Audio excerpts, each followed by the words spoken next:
workshop and presently teaching at the New York Institute of Technology. He has been invited here tonight to speak to the Martin Luther King young adults on the issue of black, female, male relationships, a subject that should be of primary interest to anyone seeking solutions to the problems facing black people today. A theme that is constantly reinforced throughout his book is that the solution of black problems must begin in the black family and within the black community. After the lecture here will be a brief question answer. Please hold all questions until that time. Thank you. Okay. Thank you very much. Thanks a lot, and I really appreciate the introduction, and certainly being invited here to share some time with you today. It's indeed a pleasure. I was asked to speak on male-female relations, and I will do that, as well as deal with some other issues related to the survival and the advancement of the black community. I'd like also to invite you down in about 2 weeks to our new location. As the introducer indicated here, I am part owner of the Harlem Graphics Arts Center, a print center, copy center, center. We'll have quite a collection of books, both Afrocentric books and other general books. We are right at 125th Street, 5th Street near 7th Avenue, right down the street from the Apollo Theater on the same side.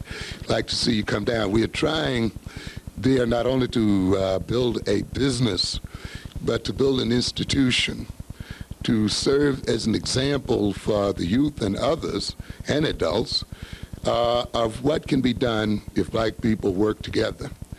We recognize that it's necessary for us to build an economy to provide jobs for ourselves and for our children, and this is our first step in doing that. We recognize that we must get access to our own monies and use those monies to our advantage as people. And that's what Harlem Graphic Arts is about. We will also give courses there that will provide education that is relevant to the black community as well. So I hope when you're down in that part of the woods, you'll come by and see us. We'll be happy to see you.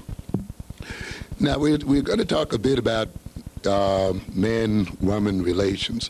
The thing that we have to recognize, of course, is that the relationship between men and women, or between a man and a woman, is not an isolated situation.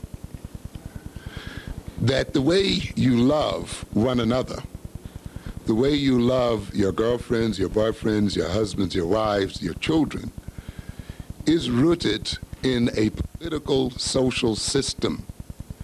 Love, it just does not flow out of your heart. You know, and it's just not natural like we tend to think of it as being. It is influenced by your own experience as an individual, as well as by your experience as a people.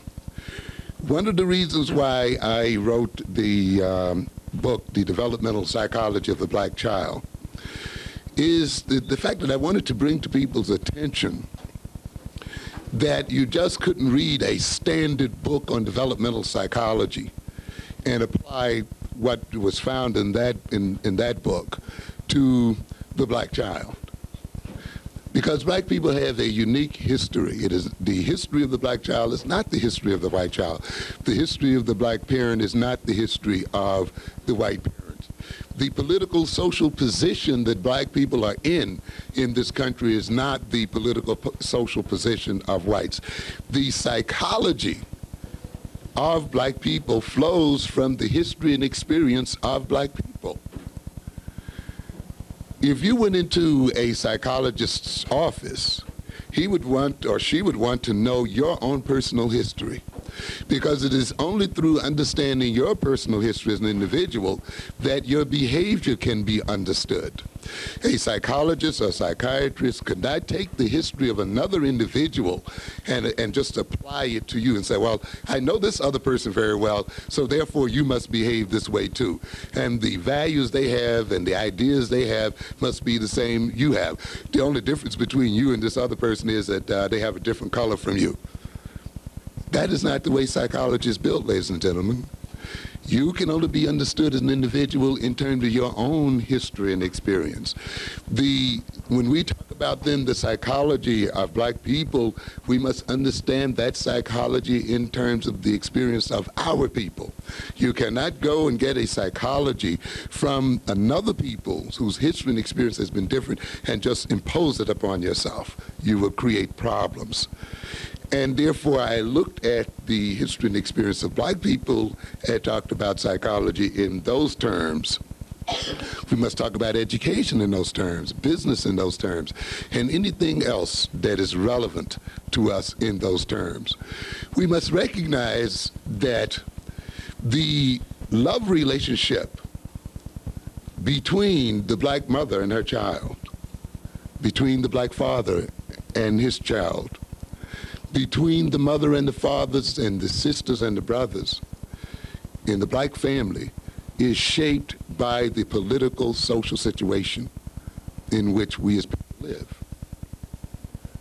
And that has to be taken into consideration. So love, you see, under those circumstances, does not just flow up out of the heart. It's influenced by social political circumstances.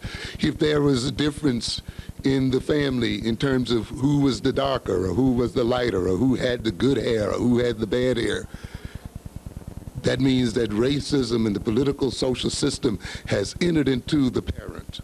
And the parent then transfers that racism, even in the way he or she relates to the children, onto the child, and creates in that child then an attitude toward itself and toward the world that flows from being in a particular social political position. You see, then, when the white psychologist talks about the parent and the child, they can talk as if it is the relationship between the parent and the child that makes the child what it is. However, when we talk about the black parent and the black child, we must talk about that black parent's relationship to the white world, that black parent's political position in the world. How black people have been dealt with in this society must be considered. And all of these things influence, to a good extent, how that black parent is going to relate to his or her child, what they're going to say to their children, how they're going to prepare their children for life, how they are going to express their love or not love toward their children. So then you must understand then that love, what we call love, is shaped, created, and maintained by social political systems. Therefore, as you will see when we go through this lecture, you must see how then your social life and existence itself is going to influence the way you relate to your husbands, to your wives, to your boyfriends, to your sisters, and to your brothers. I want to talk a moment or two in terms of what we call the relationship between love and community. I want us to understand that love between a man and a woman, or between a parent and a child, thank you very much, is ultimately a gift to the community itself. Thank you, kindly. I have emphasized before that when you have a child, you just don't have a child for yourself. The child just does not belong to you as a mother or as a father. A child is born into a community of people. The child is a gift to the community, because the child is not going to live in a world by itself. It's going to live in a community where it relates to other peoples. Its behavior is going to influence other people in the community. If it turns out to be a delinquent or crime-oriented, it's going to negatively affect the lives of the people. The community has to share in educating that child. The community has to share in supporting that child, feeding that child, providing jobs for that child, providing protection for that child. The community, if the child does not turn out well, has to provide rehabilitative services and supportive services and other kinds of services for that child. So then when a child is born, it is not only the responsibility of the parents who gave it birth, but it is also a community responsibility. And so consequently, when one has children, one must not only think in terms of how the child is going to relate purely to the mother or the father that gave it birth, but also how it is going to relate to the people itself. A child must ultimately grow up to contribute to the community's ability to support it and to support its family, to protect its interest. Because it is only with the community's support that the family and the child itself continues to survive. So we must keep in mind then that children are ultimately born to the community because they will influence the nature of the community. If the children that are born in the community are self-hating, as we will talk later on, or have problems with their identity, or self-control, or destructive and so forth, you will see a community that will fall apart. A community that is at odds with itself, a community that is divided, a community that by its very nature will continue to destroy other children and other people. The greatest gift that a parent can give to a community is the gift of beautiful, healthy children. Well-behaved children, children who know themselves, who have a firm identity, and so forth, children who are able to love healthily and love in a righteous type of manner. So in a sense, you may not be great or you may not be famous or you whatever, but we all have the potential of being good parents. And that is a major contribution to the advancement of a community and to its survival. I say that also to say that love is a gift to the community as well. How well you love yourself as an individual. The sins of the first generation are visited now until the 14th generation. Often it will take sometimes 3 and 4 or more generations for a family to live out the hate between a mother and a father. The children get it, their children get it, their children get it, and it can go right on before it's finally worked through. The children's reactions to poor love relations between mothers and fathers can lead to their own personal problems, their own interpersonal problems with other people as well. Those problems sweep out into the community. Children suffering from a feeling of a lack of love from their own parents may then deal with that by becoming delinquent in their behavior, by not reaching their own potentials, by not functioning in schools the way they should, by themselves getting into trouble, by themselves becoming impregnated at a too early age, and so forth. And this in itself affects community services, community resources, the kind of community that the individual lives in. So when we love as men and women, as sisters and brothers, this love also is rooted in community and is necessary for community functioning. Love, romantic love or whatever love, is not a selfish undertaking. And it should not be perceived as something just between you and your partner. It moves beyond that. It's going to influence more people than just you and your partner. It's going to influence the community itself. And consequently, the community has a right to concern itself with the so-called nature of love. Love, along with the related concepts such as oneness, and we see people wanting to get a sense of oneness when they're in love, unity, uniting, being together, identity, identifying, becoming one with the person you love. It becomes interesting. We talk about love in terms of blood relations. And yet the person you marry is really not your blood relation in actuality. But yet somehow that love, if it's right, becomes as strong or sometimes even stronger than blood relations, you see. So because love tends, as we see it in this culture, to unite and bring about identity between two or more people that goes beyond their biological relatedness, that often is stronger than their biological relatedness. Love along with commitment, caring and sharing, belonging, relatedness, commonality, having things in common, is that which creates a community, is that which supports a community and maintains a community. So then the thing that keeps a community together is, of course, the nature of love that inheres in its families and between its families. And ultimately, the nature of love that is put out toward the community itself and toward one's people. And all of this influences the nature of romantic love. When you want to destroy a community, when you want to destroy a people, as we will talk a bit about later on, you destroy the nature of their romantic love, destroy their ability to love one another in a healthy sort of way. And we will see.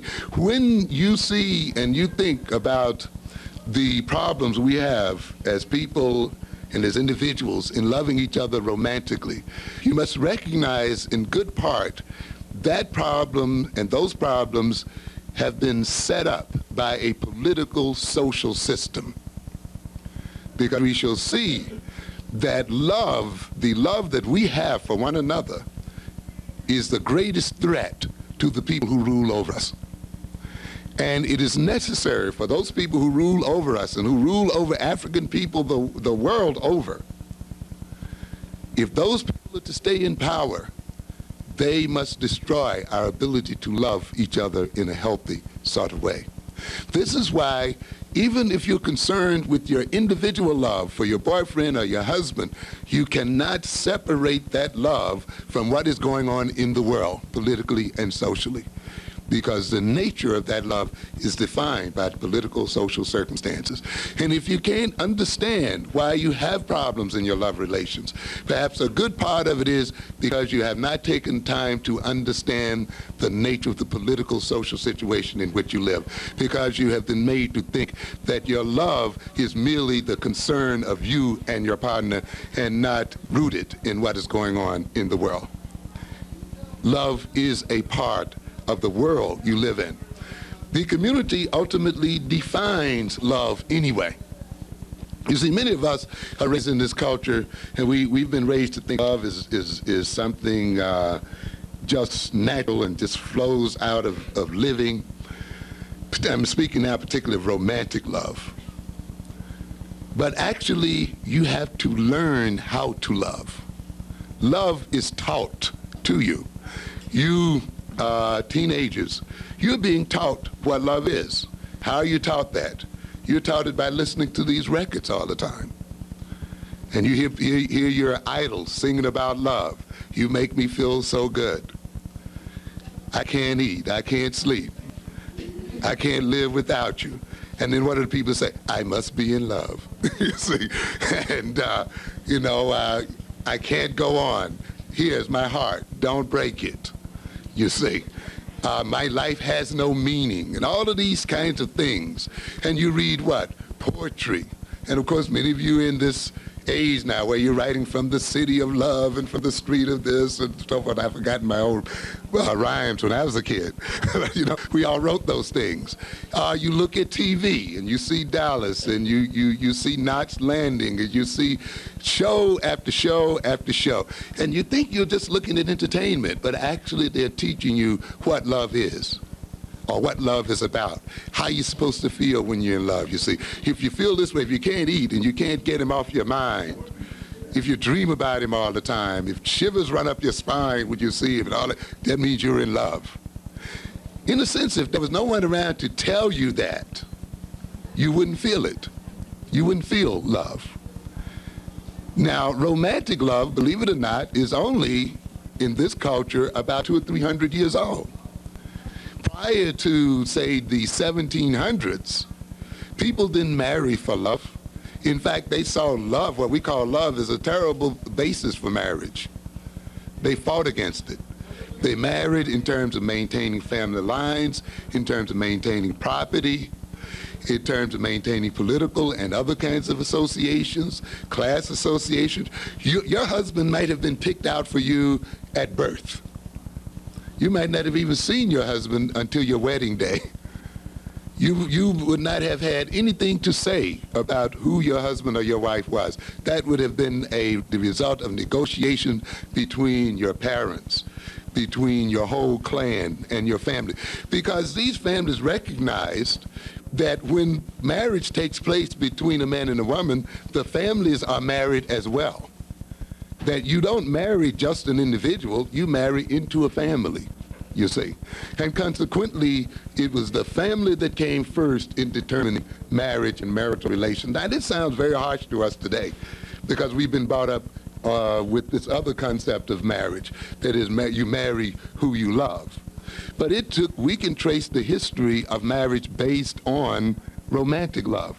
And it, to a great extent, was built on novels and poems, came out of the courts of Europe to a very great extent, which is the reason why we still use kind of the word courting. Many of those people had nothing to do all day but develop rules about how you used to court and how you deal with the man and a woman and so forth. And eventually that worked its way down into society.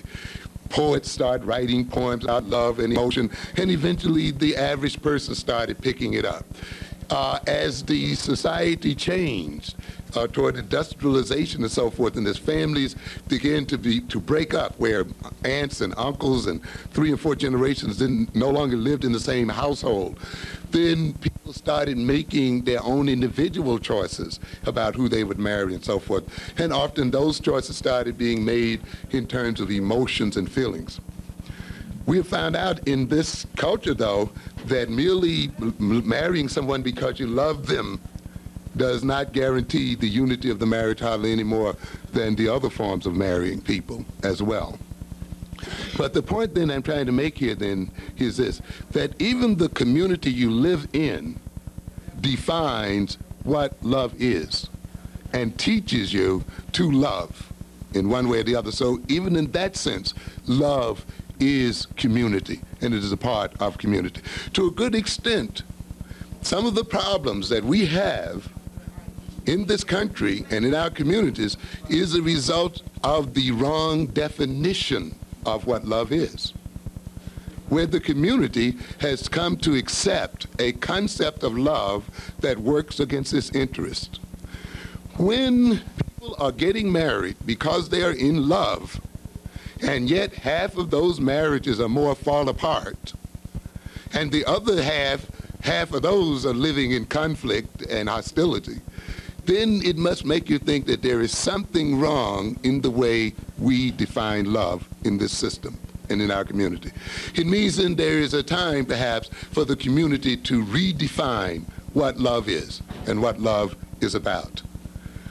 It is in your interest as young people that the community teaches you a new form of romantic love and loving one another. Why?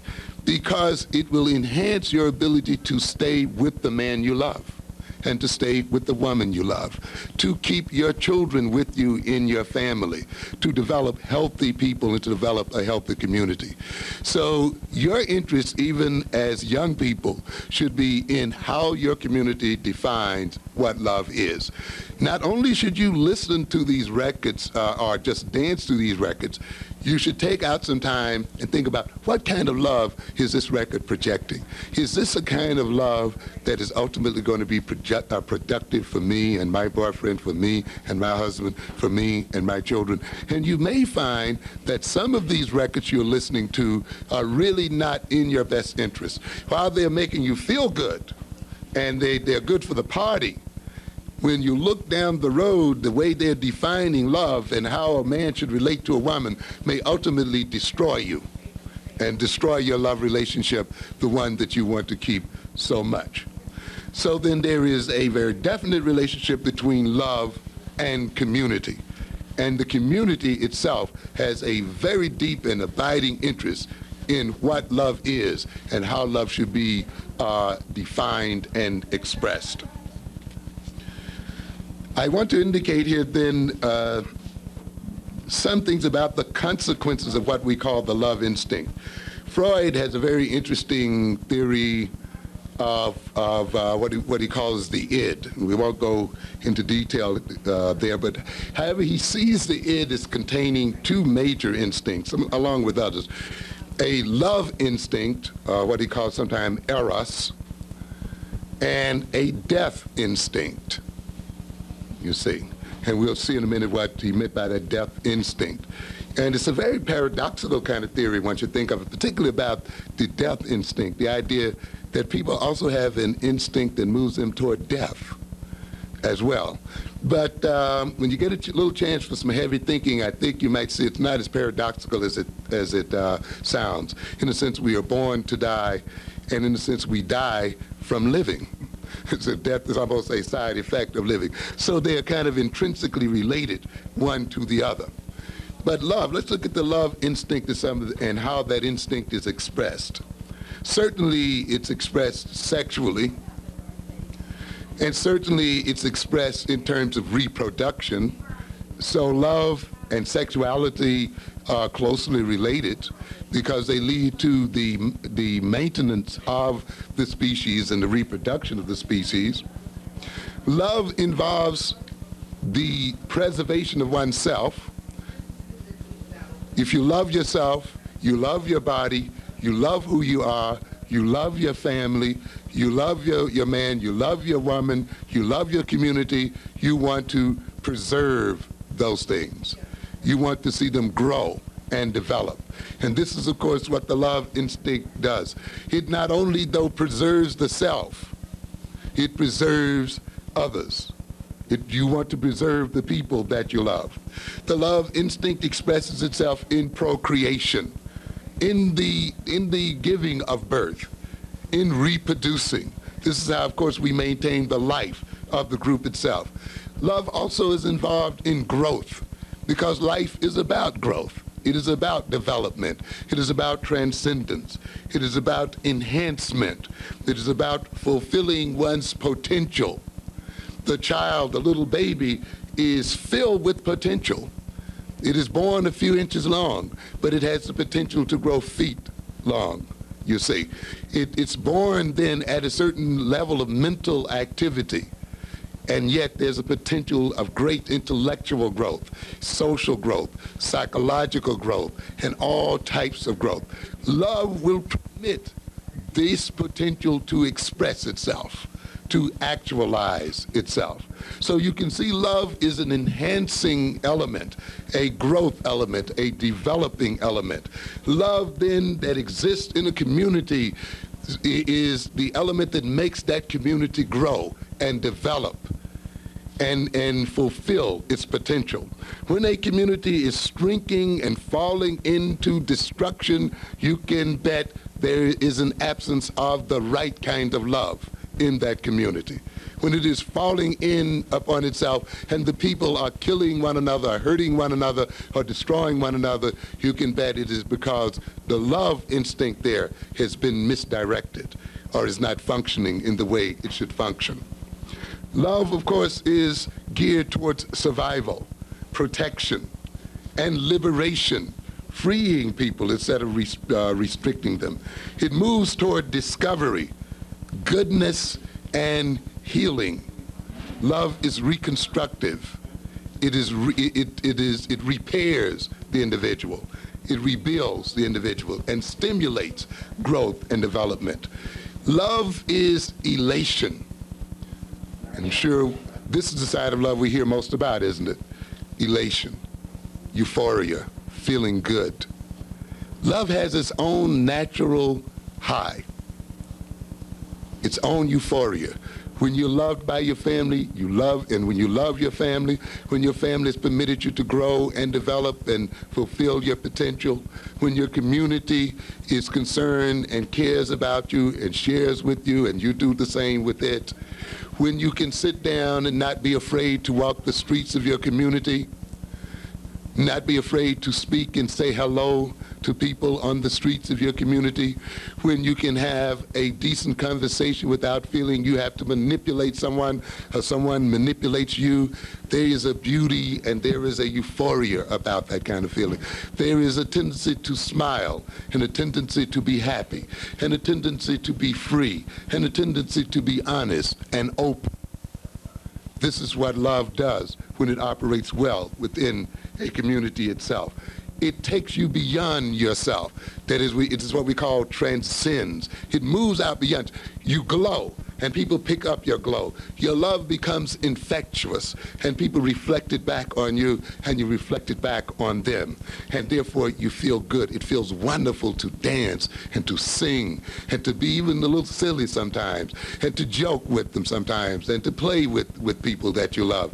And it just makes you glow with health and glow with happiness, and it's a beautiful kind of thing, and you naturally want to stay with your people. You naturally want to be around your community. You naturally want to be a part of its movement forward, and so forth. So love has in it a built-in beauty and glory, a built-in euphoria. We're going to see then that love can develop from love. I think Whitney Houston has a song out now. What's the title of it, the current one? I know you know it's very popular. Pardon me? The Greatest Love of All. And part of it is said, she found her love when she found what? She found herself, and she found her love in herself. You cannot love, as we shall see in a moment, others without self-love. You cannot be filled with hatred and hostility toward yourself and love somebody else in a healthy manner. You can only get to know other people through knowing yourself. It is through the self that you reach others. You will only get to know yourself if you're surrounded by people who love you and love you in a healthy sort of way. As we shall see, when you're around people who don't love you in a healthy sort of way, you're going to hide parts of yourself from yourself. You're going to become blind to parts of yourself. You're going to be caught up in the emotions of hatred and hostility and revenge and resentment, and your energy and your tension is going to be caught up in those nasty emotions, and you're going to be a nasty person as a result thereof. And as I'll show you in a minute, you're going to be able to love. You're going to be able, with all of this nastiness, because nasty people do fall in love. Okay? Hateful people fall in love. And we'll see. But we'll see in a minute, it's going to be a peculiar kind of love. It's going to be a love, ultimately, though, that's going to destroy them and the people they love. Many people, I would say a large percentage of children and wives and husbands are destroyed in the name of love. I'm doing this to you because I what? Love you. And yet when you look at what's being done, it's often projecting hate, but hate covered with a veneer of love. So then love that comes from love permits the self and other people to develop. Love that comes from love is liberating. Love that comes from love permits other people to develop their potential. We will see later on that love that comes from hate is love that's destructive. is love that restricts, is love that's possessive, is love that makes the other person a servant of oneself, is love that ultimately degrades other individuals. You see, so in a family, a child has to be raised with love and in a loving sort of way, so that when it loves, it then will create more lovely people and lovely children. Let's look a moment then at the hate instinct. We talked about the love instinct or the life instinct, and now let's look at the death instinct. And there is a death instinct within us. Freud talked about it as saying in man there's an inherent need, a desire for him to return to his origins. We, of course, are people, our bodies are made of the earth. Some of you, of course, are familiar with the Bible verse, dust thou art, and to dust thou shalt return. And so he builds his philosophy to a degree by saying then, ultimately, the end point of life is a returning back to the earth itself. And of course, there are philosophical issues that this implies. But I think what is more interesting is how the death instinct is expressed. We saw earlier that the love instinct is expressed in many different ways. So is the death instinct. Let's look at some of the consequences. The death instinct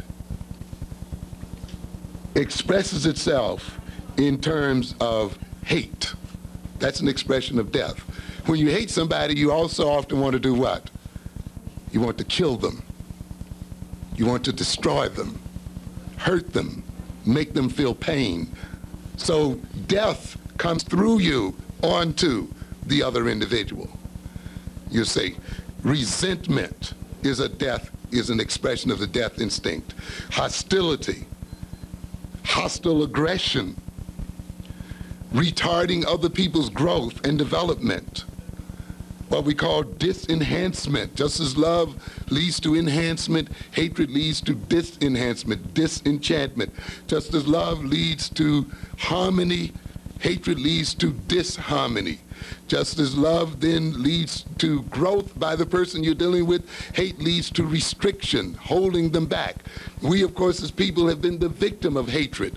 And hatred has locked us into ghettos and locked us into poor schooling and locked us into all kinds of corners and ghettos of all types. Hatred then brings about ultimately the death and destruction of other people. We must recognize that the world is a perfect place. And I've often said, though, that means you don't confuse perfection with good. I didn't say it was necessarily a good place. Perfection and goodness are not one and the same thing. You can be perfectly evil as well as perfectly good. Perfection has to do with the precision of a thing, the precision of relations, the lawfulness between a cause and an effect. It talks about then, when you talk about perfection, you're saying surely this thing is always followed by that thing. Now, then the point I'm trying to get at here then is this. If you have hate in your heart, if you have resentment in your heart, if you have anger and fear in your heart and hostility in your heart, the law of perfection says you are going to create a world that is destructive. You cannot have these emotions in yourself and not produce a destructive kind of world. This, of course, was what Jesus was talking about when he talked about the gospel. Gospel implying what? Good news. When he talks about love thy neighbor as thyself. Greet your enemy with what? Love. Because it is love what? God before all else. Be filled with the love of God. And to be filled with God is to be filled with love. And therefore, a nation of godly people is not a nation that is racist. is not a nation that kills and destroys the earth and kills and destroys its people. You cannot have war, death, and destruction where true and righteous love exists between people. And what Christ was trying to get at then was this: if we could come to love others as we love ourselves, if we could come, and notice it says as ourselves, which means we love ourselves as well. And it is through the process of loving oneself deeply that we love other people deeply as well. Out of that then becomes a world filled with love, and the kingdom of God comes to earth itself. In a world, though, filled with hate and resentment and anger, you're going to get a world then filled with war, murder, death, suicide, robbery, rape, violence, and all the kinds of things we see so much about in the everyday news. This is one of the reasons why you know that this nation is not a Christian nation. You got people who go to church. The Christian so-called religion is the predominant religion, but the people are not filled with Christianity by any stretch of the imagination, ladies and gentlemen. If this country was a true Christian country, we wouldn't even be here talking about black men and black women love and all that kind of thing, would we? We wouldn't be talking about our problems as a what? As a race and as a people. Because that kind of problem would not exist with people who truly love and had the love of God within them. But it is because we don't have that love that we have the kinds of problems we have today. This is why ultimately Jesus and the other prophets can predict the end of the world as being one of death and war, because ultimately people filled with love and egotism and false pride and the other kinds of things are going to bring war and death upon themselves. And this is, of course, is what we see today. Reagan has no love, no righteous love. Gorbachev has no righteous love. People with righteous love cannot make guns and weapons that threaten to destroy the whole of the human race. These weapons come out of what? Hate, fear, anger, pride, resentment, and the other kinds of things. So then, when we express hatred and hostility, we are expressing the hate instinct. And when you see then that death instinct, the hate instinct being expressed, you see then ultimately it leads to the destruction of something. It can lead to the destruction of the buildings you live in. You hate the landlord. You hate the people who live in it. You hate yourself, and then you destroy the buildings around you, destroy the people around you. Anything that gets your neighbor's goat, you do. You like to see them upset. You like to blow their cool. You like to do things to them out of this instinct. Well, some of us can take hate that is expressed against our enemies. So, hey, they deserve whatever they get, right? And they deserve death, or they deserve the pain that we put on them. But you know, there's one thing peculiar about the hate instinct and the death instinct. It's no respecter of persons. Your own death instinct can turn around against you as an individual. You not only can hate other people, but you can what? Hate yourself. And that hatred that destroys other people, that pains other people, that kills other people, that same hatred, when it's curved around toward you, it's not going to stop doing it, is it? It's going to do the same thing to you. It's going to turn right back around into self-destruction, suicide. In some instances, we say the person that commits suicide is the individual who really wanted to kill somebody else. But for some reason, they lacked the courage, or they didn't quite know who they wanted to kill, or what have you, and ultimately they turned then that instinct upon themselves. Hate then leads to self-alienation and self-destruction. It leads to depression. You know, when you're depressed, you talk about yourself. I'm no good. I'm a low so-and-so, and so I don't deserve to live. I'm worthless. The same kind of thing that you tell another person when you hate them. You're low. You're this, you're a dirty dog, so forth. When you're in depression, often you'll do what? Turn it right around on yourself. I don't deserve to live. When you hate somebody, you say, you don't deserve to live, I'm going to kill you. Often then, when you're into self-hatred, you tell yourself the same thing.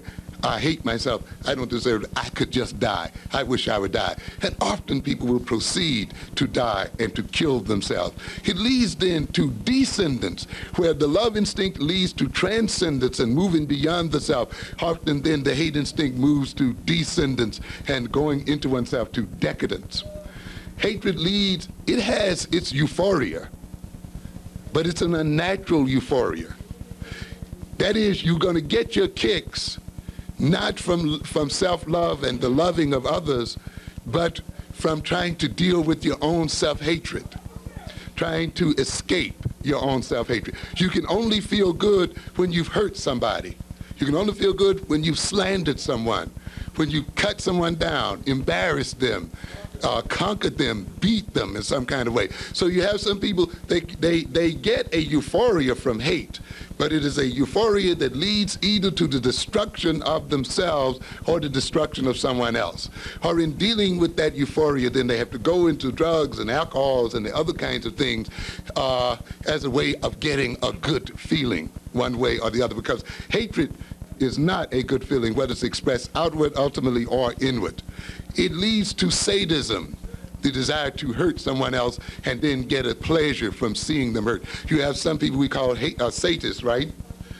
Whose only pleasure and sexual pleasure is putting someone else in pain. Often the rapist does not really want sex from the woman.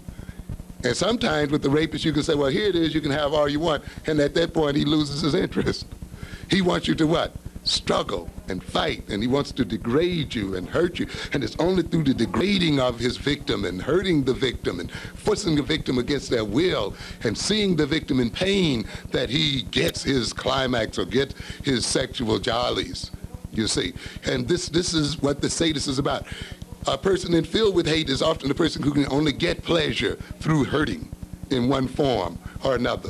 Masochism is also in there. The individual who can only get some pleasure from being hurt, from being dominated, from being ruled, from being degraded in some form or another. And you have places in the village where masochists hang out, waiting for someone to come along and treat them like a dog for the night, so that they can get at some kind of sexual pleasure. It's a pathetic kind of situation. A lot of this hatred comes out. A lot of this pleasure comes from enslavement. Now let's look then at the kind of love, as we said earlier, that comes from hate. We said nasty people love. Oh, they get all these great feelings we talk about in the records. And they go for trying to hook into someone and get someone to love them only. And they experience this great love. But ladies and gentlemen, it is not enough to love. The love must be based on the right foundation. One of the reasons why so many marriages are falling apart today, even though the people, when you see them on their wedding day, they say they're getting married because they love each other, is because they love each other for the wrong reason. It is not enough for you to have a feeling of love, to be caught up in the cuteness of some boy, or to be caught up in how sweet he is, or to be caught up in how you can't get him out of your mind, how he makes you feel, how his touch just makes you go off all over. It's not enough. That's not enough. You cannot base a family or long-term relationship on that kind of love. You cannot base having children on that kind of love, you see. You must stand back and look and see upon what kind of love, on what kind of roots that love is growing from. And you may note then that that love is growing out of hate, that love is growing out of resentment, that it's growing out of an unhealthy situation.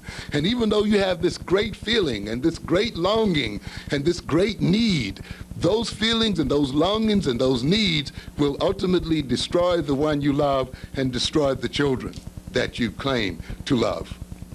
Because a love that flows out of hatred is a love that's ultimately selfish and self-centered. It's a love that ultimately does not give the other person humanity and does not recognize them as an individual. This kind of love is a love where you love yourself, but you can only love yourself at the expense of destroying the ones you love, only at reducing them in some form or another. Love that comes out of hate is a love where you're going to love somebody who maintains you in your self-destructiveness. What did we say earlier?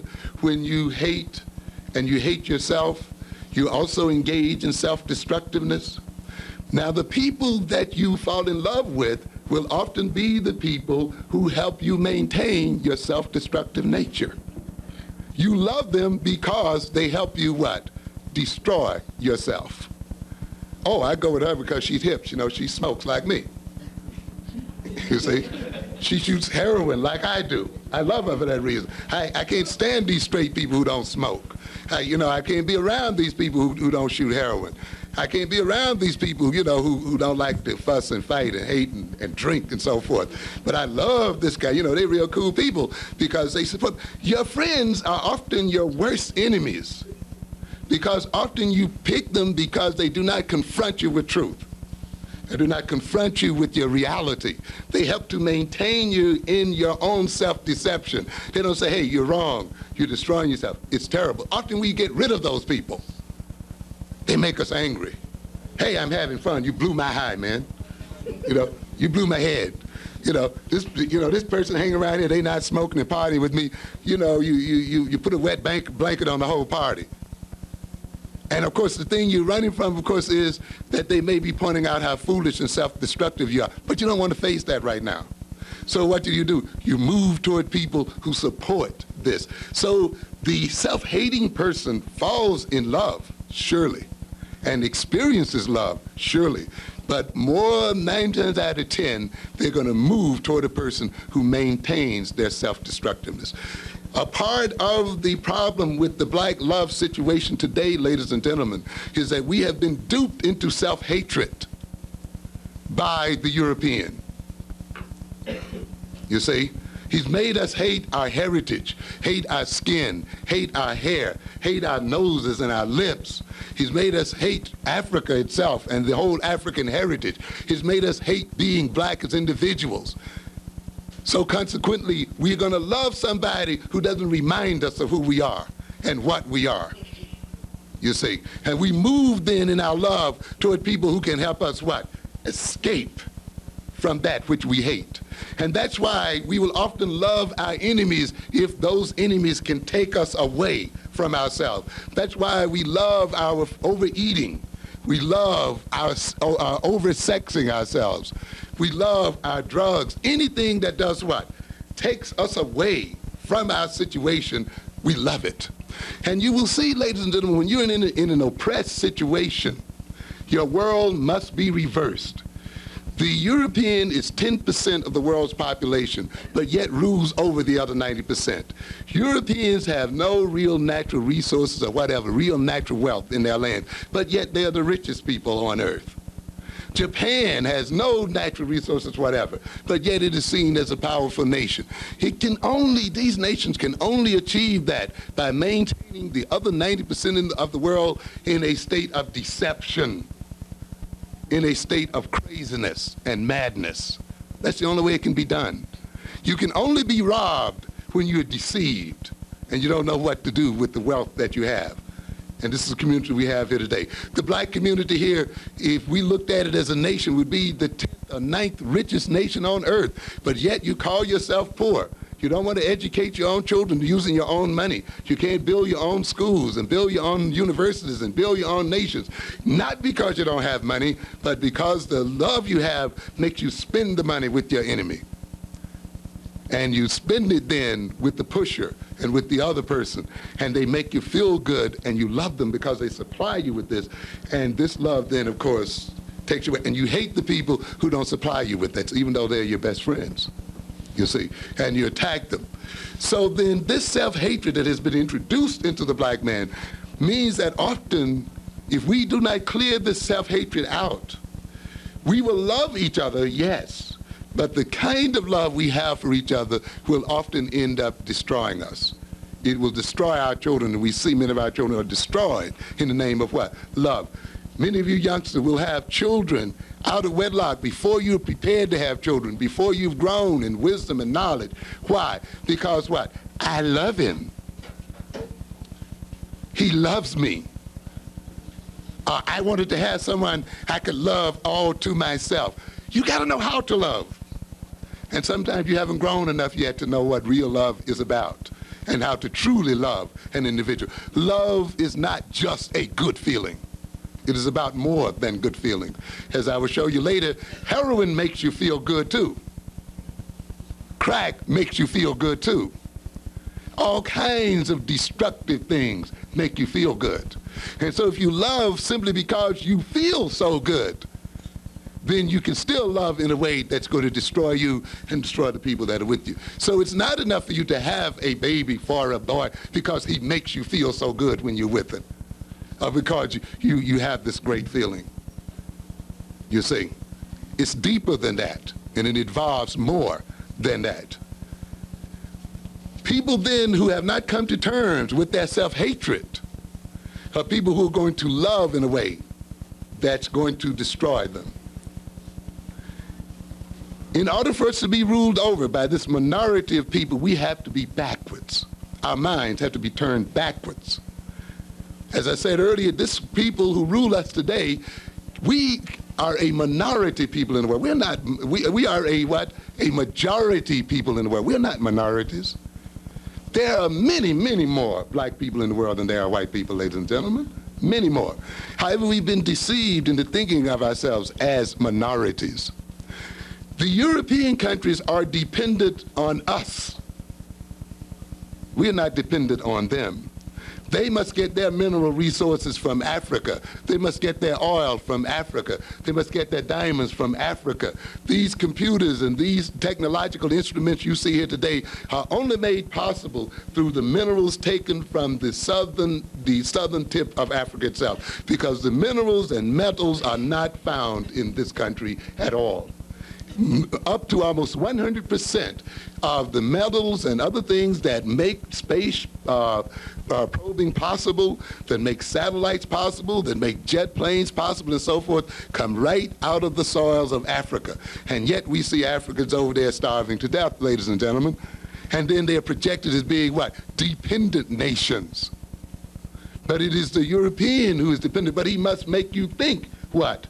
That you are dependent. It's the old con game, isn't it? Yeah.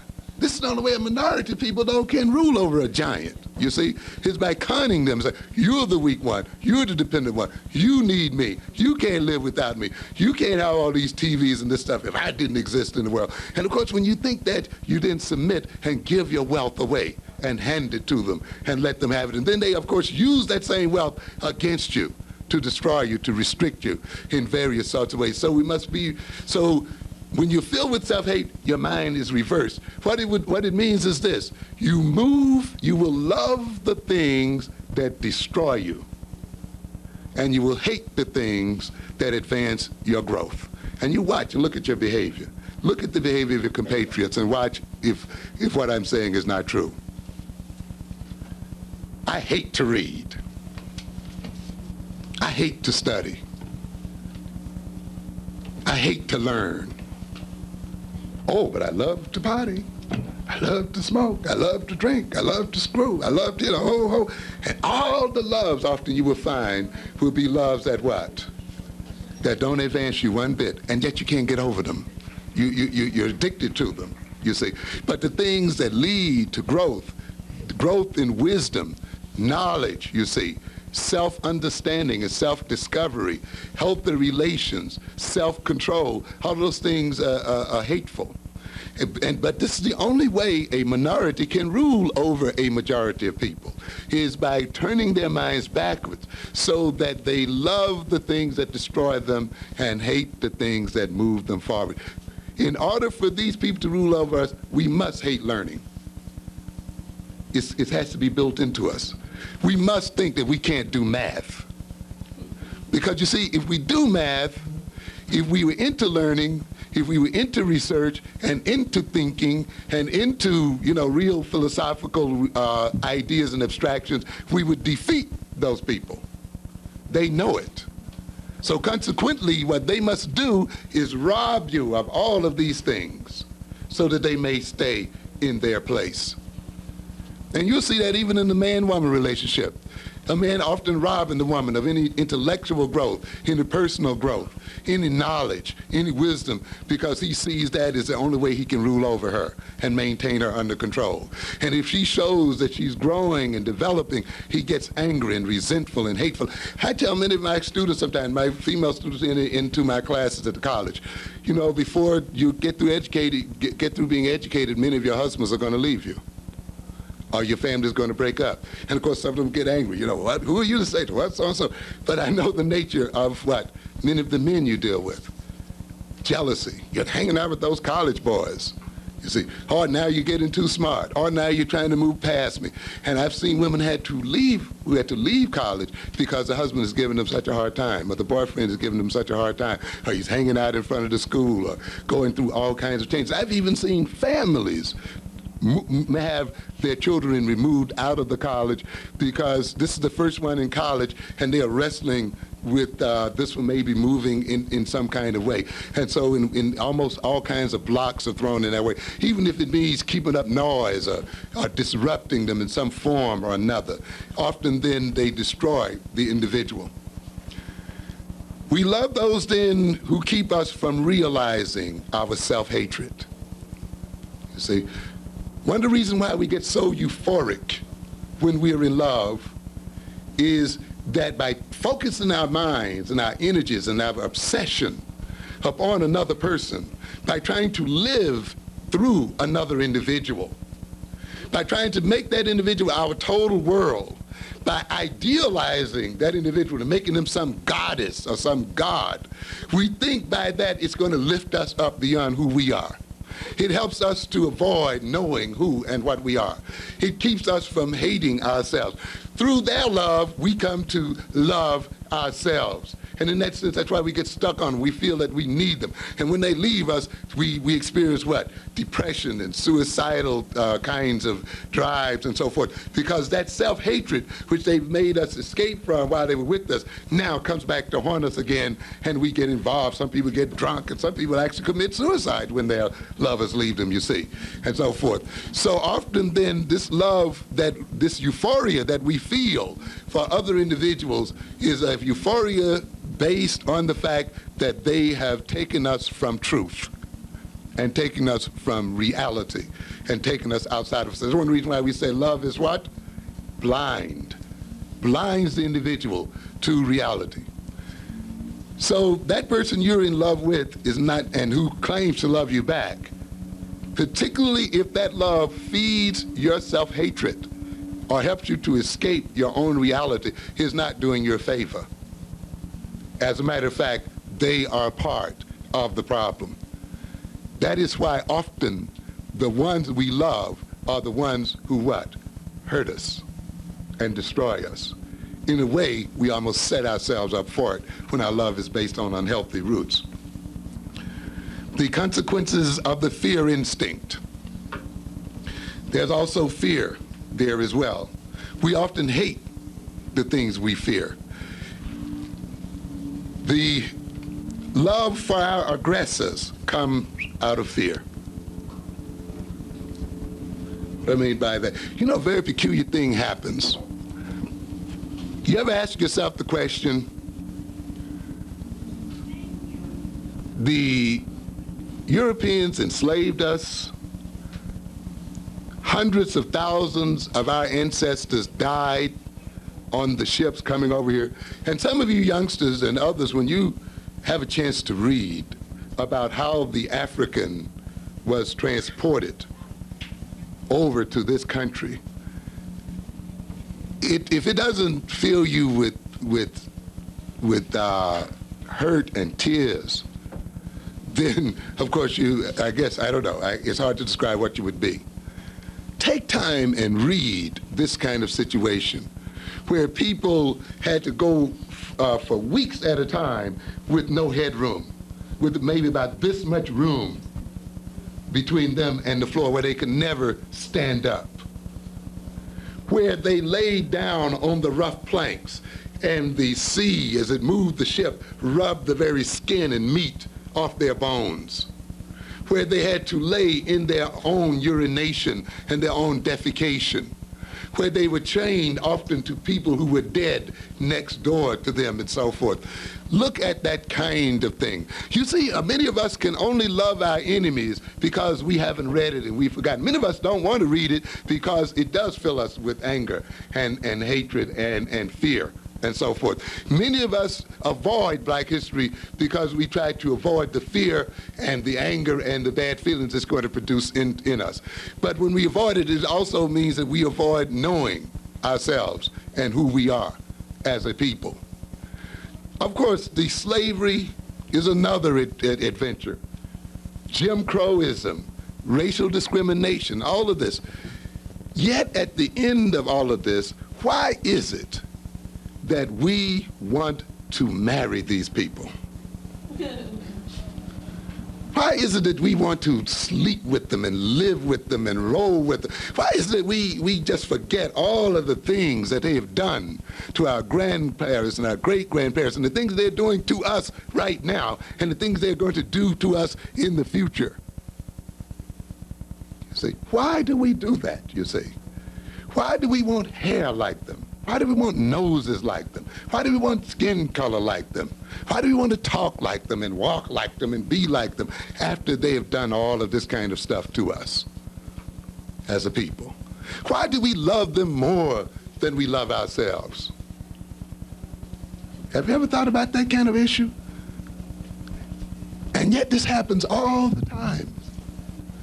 And it is a very standard thing in psychology. We call it love for the aggressor, identity with the aggressor, where one loves the one that persecutes them in an unhealthy sort of way and identifies with the person that persecutes them. This goes on in families. We don't have time to go into the psychological details of this, but this is a part of what Freud talked about when he talked about the Oedipus complex.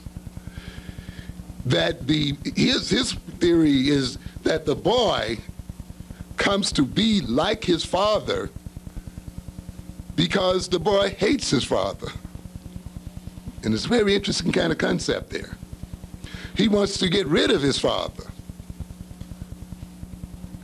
Then how does he come to be like his father, we say? Because if he comes out and actually tells his father how much he hates him, the father might do what? Destroy him. You see? He's dependent upon his father. He needs his father. And that need and dependency, that fear that his father will hurt him or destroy him, the fact that he feels weak relative to his father, then sets him up to say, I can't express my hatred. I can't express my hostility. And yet this hostility is tearing me apart. This hatred is tearing me apart. How can I get rid of it? And he gets rid of it by saying, then, I'll do what my father says do. I'll be like my father. If I think the way my father thinks, if I behave the way my father behaves, if I look at the world the way my father looks at it, if I have the values that my father has, if I be as much like my father as possible, then I will escape my father's punishment and death. If I can show my father that I love him, that I'm the same as he, then my father will not victimize me. Now, it's a peculiar theory, but it has some interesting aspects about it. To a good extent, the relationship between African peoples and white people is a father-child relationship. We think of ourselves as weak, powerless against the white man. We see him as the source of gifts, the source of blessing. He gives us the jobs, he gives us the protection, he gives us the food, he provides the water, he provides the housing, he provides this, he provides that. You see? And we also think because we're weak, we cannot go directly against him to destroy him, even though he hurts us, even though he degrades us, even though he frustrates us, even though he enslaves us and discriminates against us. We still don't quite get up the drive to say, well, I'm going to destroy this person who degrades me and who is destroying me. Because we feel as if we need him in some kind of way, that we can't live without him. He also tells us that you suffer because you have a different color. You suffer because you have a different kind of shaped nose. You suffer because you have a different hair. You suffer because you come from Africa. You suffer because you don't look like me. And what do we go for then? We say, well, if I want to get out of this suffering, then I should be as much like him as possible. As a matter of fact, if I get so much like him where he can't tell the difference between me and himself, he won't punish me anymore. I will no longer be, what? A victim.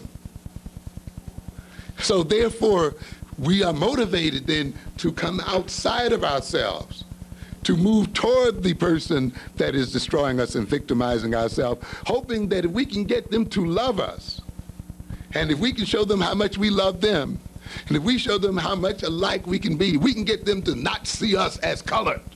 You know, look at me, don't look at me as a black person, look at me as a person. You know, to abstract us.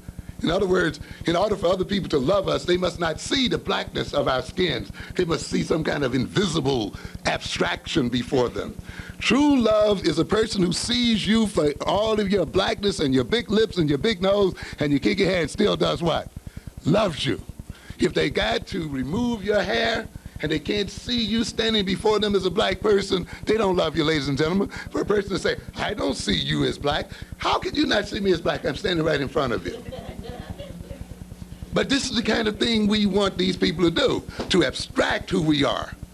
And therefore, if we become a distraction, that means we leave who we are. We have to come outside of ourselves. That's why we want to be educated with them and educated like them and so forth. We want to not identify in any way with Africa, African people, because to identify with Africa and African people is to suffer. So consequently, we even come to hate ourselves and come to hate our people and come to love the people who destroy us, but it's an unhealthy kind of love. We come to resemble those people. We want to take their values and their orientations toward life. And when they accept us, we escape from our self-hatred. And therefore, we look as if we look for their love to take us outside of ourselves as a people. So consequently, even when we don't love them, when we love even within our own group, we still often look for a kind of love that will take us outside of ourselves, which means then that we become false and unreal and untrue and dishonest and deceptive, unknowing. And how can you develop then a beautiful household and beautiful children and a beautiful community with a love based on this kind of hatred? Too much of the love in this system, not only among black people, but even in this country as a whole, black, white, blue, green, and yellow, is love based on hatred and resentment, on people trying to escape from themselves. It's a love based on fear, you see, fear of rejection. Why do you have that baby? I figured if I didn't have him, he'll leave me. Of course, the man says, if you don't have it, I'll leave you. The only way I can hold on to him is by having this. What kind of love is that? It's not a productive kind of love, and the problem is, it always what? It almost always fails. It doesn't work out. And you can see hundreds and hundreds of our people, our women and men, trying to hold on to love and hold on to a man and hold on to somebody by having children and families for them, even in marriage. You know, I figured if we have these children, this will bring us together. Big lie. Rarely does having children bring a man and a woman together. You got to be together on your own terms. You cannot put children in that kind of position where they are used to hold you and your man together. That's a misuse of the child. That's then a love that becomes destructive, you see. So it's a love developed out of fear. But people who are fearful love, but they love in a way where they make other people fear them. You see? If they feared, and the greatest thing that an oppressed person fears is really himself, and self-knowledge, and self-knowing. Because they're afraid when they look at themselves, they're not the big person they think they are. They're not the big hero they think they are. They're not the smart guy they think they are. They're not the cutest guy they think they are. They're not God's gift to women and God's gift to the earth. They have many weaknesses and lacks in their own personality. But they don't want to face that, because if they face that, they figure other people will reject them, will not accept them for who they are. So they project a front upon the world. And they love people who help them support that kind of front. They're running away from anxiety. So their life is built around avoidance. But in order for them to maintain your love, they must make you fear losing their love. So you live in fear of them. Oh, if I don't do this, he'll leave me. If I don't do this, he'll hurt me. And as long as he got you anxious about whether he leave you, or whether he's going to reject you, or whether he's going to pay you any attention, and you're caught up and build your life around that, it keeps you from seeing who this person really is. It keeps you from seeing his real weaknesses. It keeps you from seeing the emptiness of his life, you see. And therefore, he loves you to the degree that you're blind to who and what he is, and to the degree that you also cannot bring forth and let him see what he is about. And therefore, these fearful people love too, but they love only by injecting fear into the ones they love. They terrorize their wives, they terrorize their children, they terrorize their neighborhoods, and they just terrorize people in general. People have a fear of suffering. A great part of the problems in this world is a fear of suffering. You know, we've grown a generation of people here who feel like there's something constitutionally wrong with suffering, you know? And I guess that may be this movement from the country to the city. You see, if you're born in the country like I, you learn how to suffer and bear it.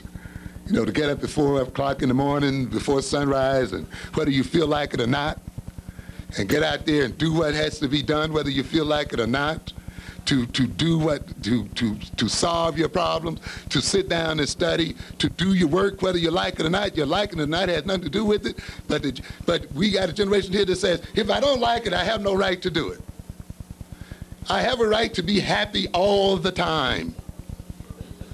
There should not be any suffering in my life at all. That's crazy and it's stupid. And people who try to escape suffering and try to escape pain, because it is through pain and suffering that often you come to know yourself, and you come to grow, and you get strength, and you get character, and you know how to commit yourself to something and do something. But if you get caught up where you're going to escape all kinds of suffering, you're going to lead yourself into destruction, you see. Then you want to stay what? High all the time.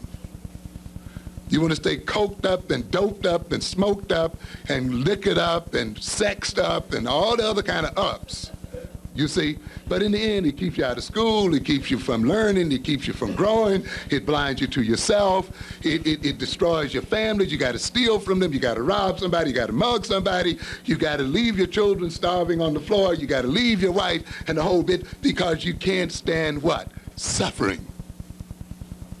You can't take a little what? Pain. You fear it. You're not a man.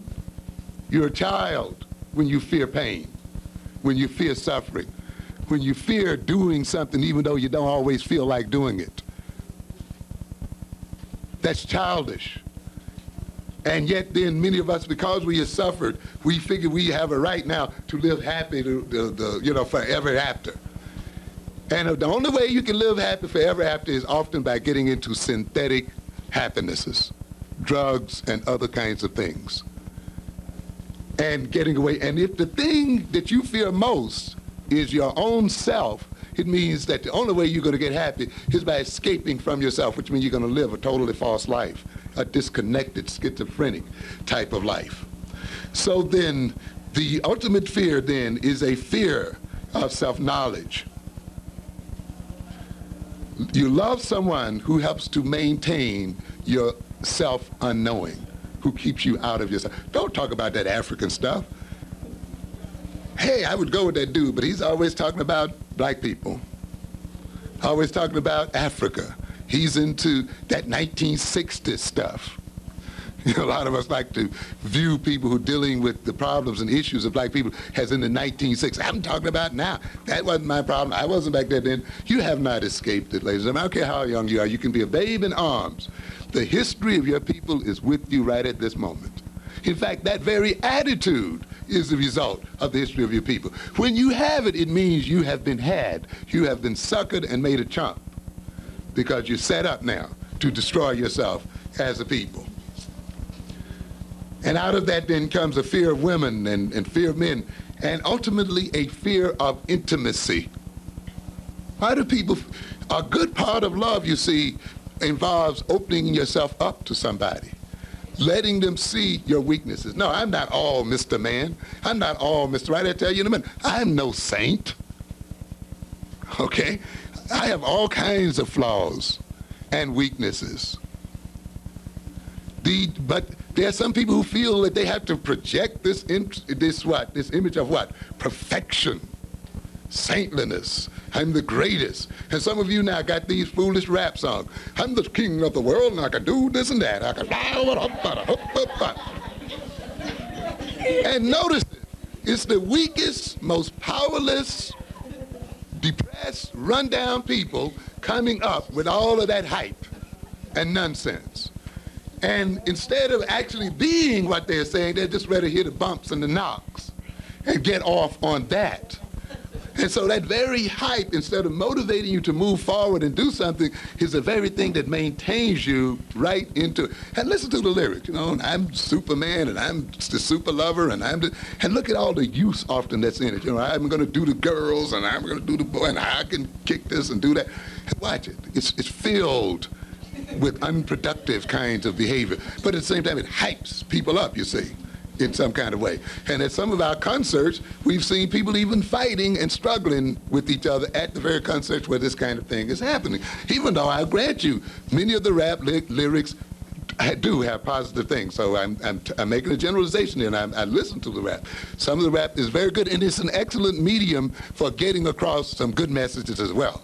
So I'm not condemning the rappers. I'm condemning the kind of rap, though, that creates false pride and takes you outside of yourself and outside of your reality and keeps you outside of it. Because some of you, those radios have grown to your ears. You can't get rid of it. Look at what Nakasone said about us the other day. Reason why America is behind, what, is because of the presence of blacks, Puerto Ricans, and Mexicans. And women don't, when I'm on TV, don't remember what I say. They only remember the color of my tie. These are the people, though, that you keep in business, and watch the arrogance come out of them. Still seeing us like what? Dogs and children. Hardly any of you with these radios can go to a black dealership and buy it. But yet you support Japan. You support it in every kind of way. And the premier of Japan shows you the contempt that he has for you. You give your money to every other group but yourself. You can't spend in your own grocery stores and your own supermarket and your own places, and then you complain about how the people treat you bad. But how can you be respected when you take your money and instead of spending it with your own people and supporting your own families and building your own economics and hiring your own children and making a system for yourself, how can you be respected? The people can see that you're a fool right along with that. You indicate what a fool you are. And then you want to be a fool, and yet you want somebody to act like you're not. They're doing you a service when they tell you that you're a fool.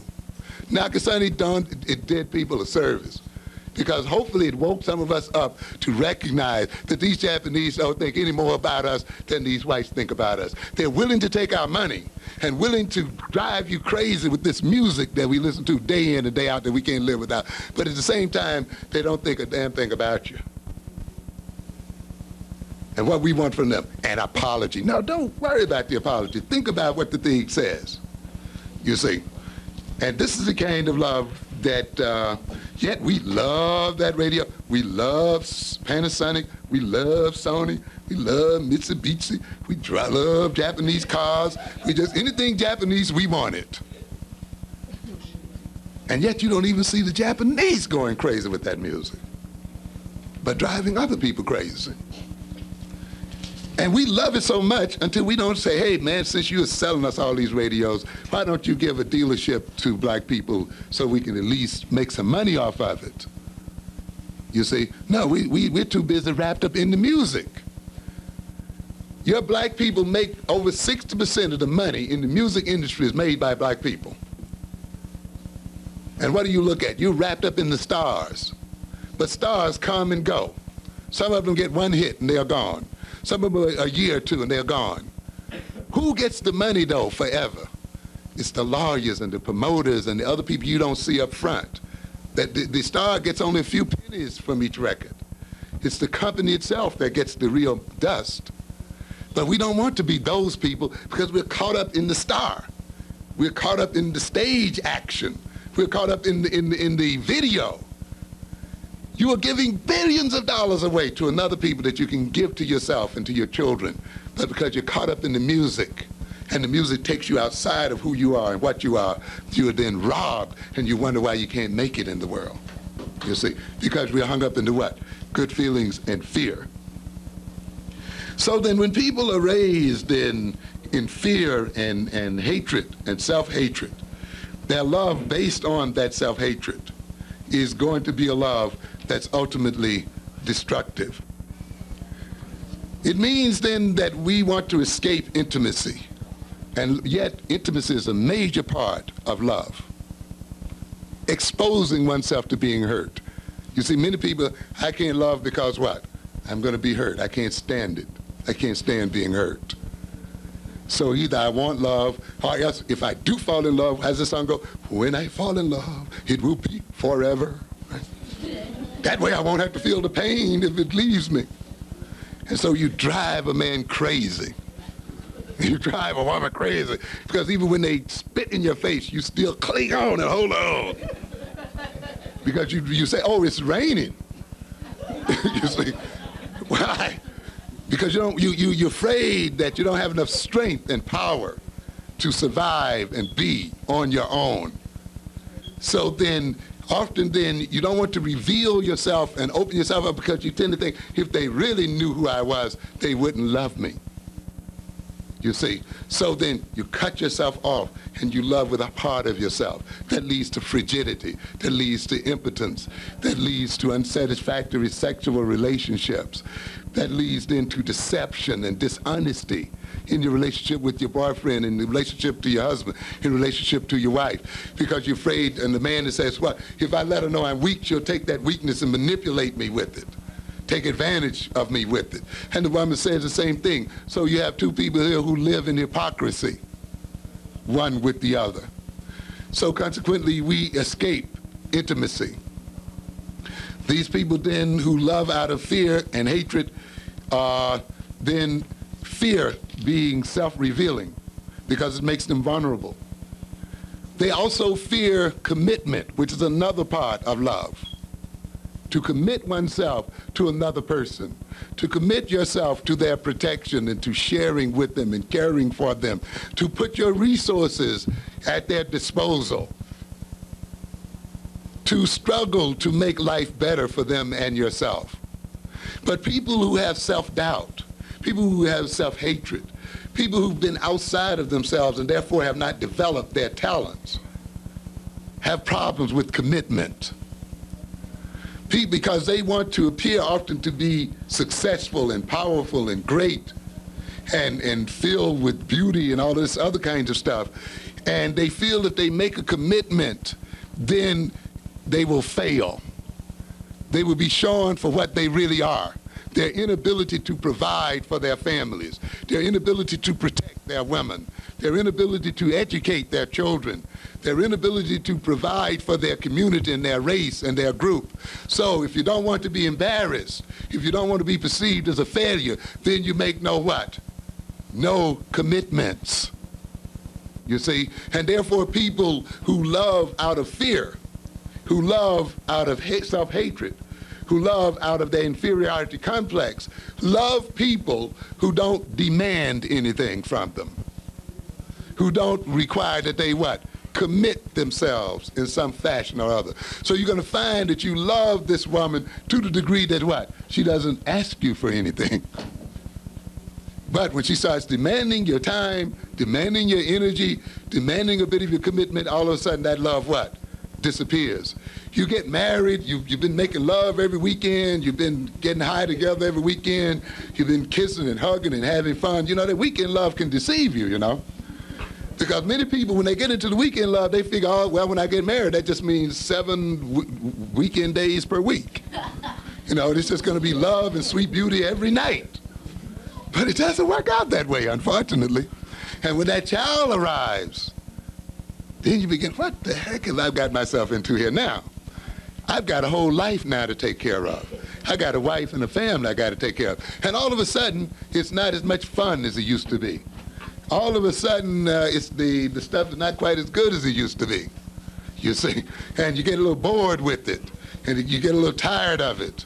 And the woman starts asking, when are you going to get a job? When are you going to feed the baby and bring some diapers here and move to a better place? And you start hating her for that, you see. And you think she's unfair. And you want to beat her sometimes, or leave her, or do something else. And sometimes you desert her. Because now your weekend love has turned into reality. Because now you're forced to make a commitment, and now you're forced up against the reality of yourself because you have to question, can I do it? Do I have the talent? Do I have the abilities? Do I have the education? Do I have the drive? Do I have the ability to take the suffering and go through with it like a man? Or is it that I've been so much in love because it didn't require any commitment on my part?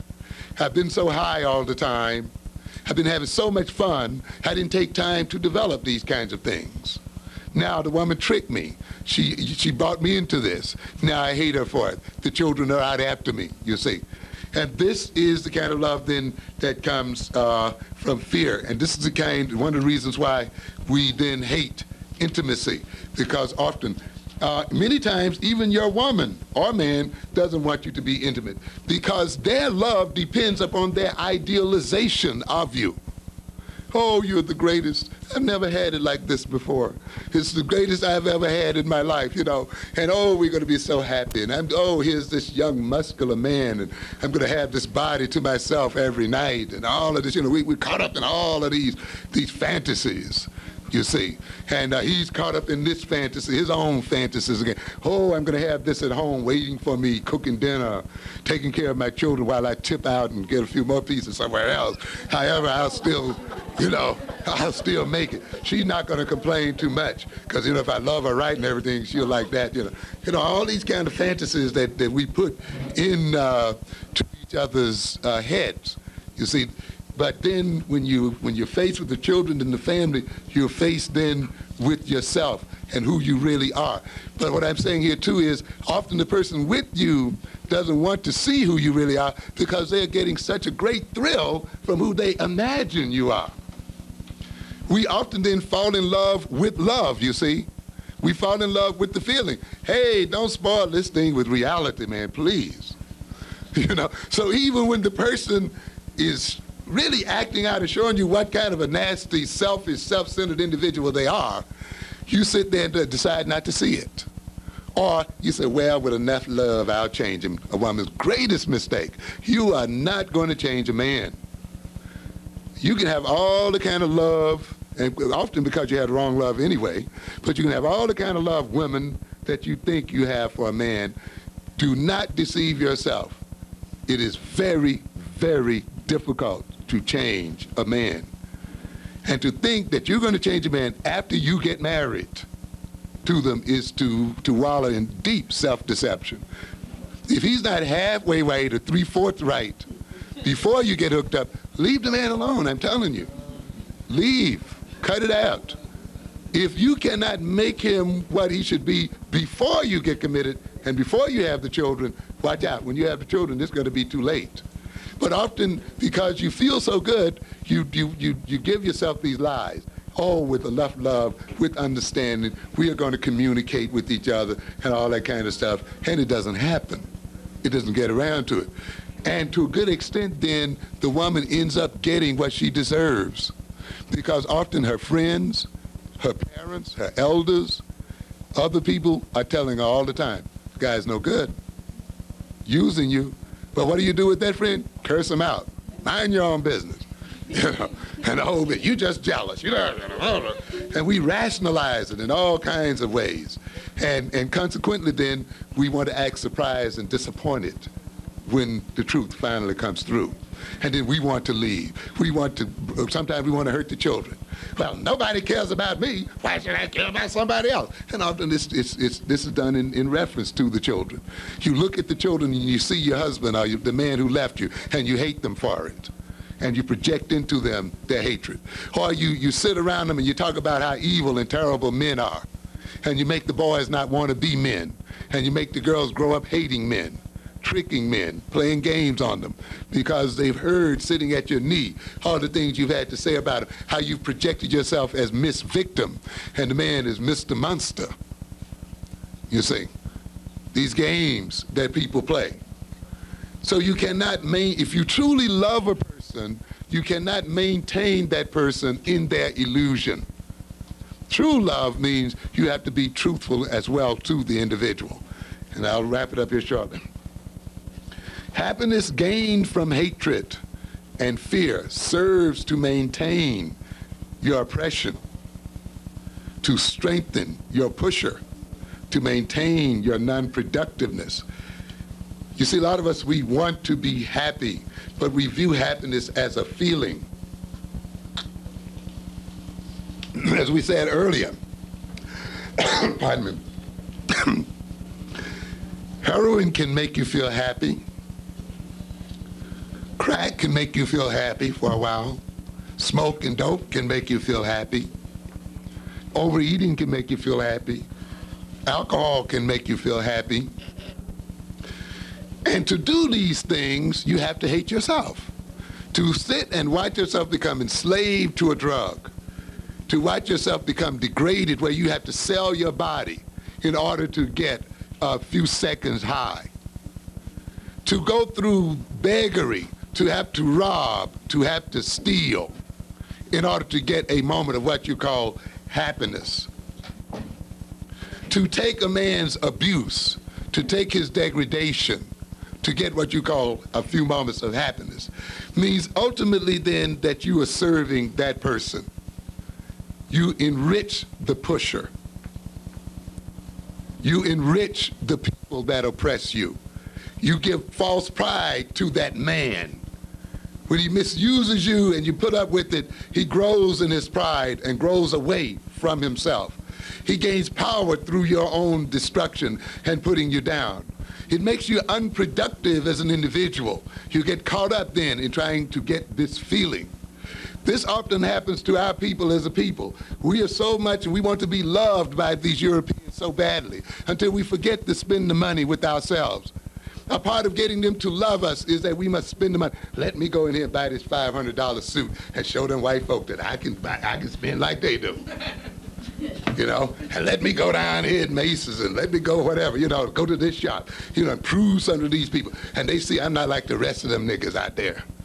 You see, when you need their love, you see, in that sense, because it comes out of you hating yourself, you have to take them your money. You see, you have to work for them, and whatever you produce has to be given back to them as a people. Basketball players, football players making millions of dollars have to end up giving it back to the other people, cannot give it to their own. You have to spend it with the other people because you want them to be nice. And they grin at you and pat you on your butt or talk about you in a very snide sort of way, at the same time reaching for your dollars. And later on, they're like Nakasona, they talk about you like a dog, and you wonder why. You get no respect. But love that grows out and happiness that is based on self-hatred is only a happiness that can lead to the strengthening of other individuals. It's time for us to have an Africa car, ladies and gentlemen. Not one built in Japan, but one built in Africa. And to build things coming from ourselves. But we think happiness is buying from some white person, buying some white house, buying into some white community, going to some white school. That's happiness for us. When you define, and because what? I feel good. Oh, they don't treat me like I'm colored. You know, I forget about I'm black when I'm around them. I just feel so good. But see, when I'm around my own, I'm reminded that I'm black, so I don't really want to be around them, you see. So it means what? You take all of your talent, all of your resources, and everything then has to be given to the people. And of course, they see, well, look at these fools. You know, they're just giving us our money. You go and on the picket line and you fall before buses and force your children into their arms. And they tell you, we don't want to be bothered with your children. We don't want to educate your children. It is to our advantage that they stay stupid and ignorant. Oh, take them anyhow. I'll be happy if they're there. So happiness leads to this kind of stuff. Happiness, too, may be rooted in hatred and fear. And often the kind of happiness we move toward is a happiness that takes us from ourselves. When happiness becomes an exclusive goal, when happiness is defined as only a feeling, you see, just feeling good, you see, and not looked at in terms of where it comes from, that happiness is going to be the source of your destruction. Many of us have been destroyed because of this good definition of happiness. I talked to one man one day. He says, well, I live in a white neighborhood. My children won't play with my children. What should I do? And someone in the audience said, move. You know, go to a place where they will be. Oh, no, I have the right to live wherever I feel and so forth.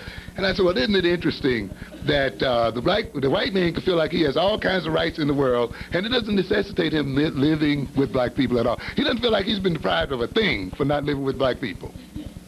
He doesn't feel like he's deprived of a thing for not spending money with black people.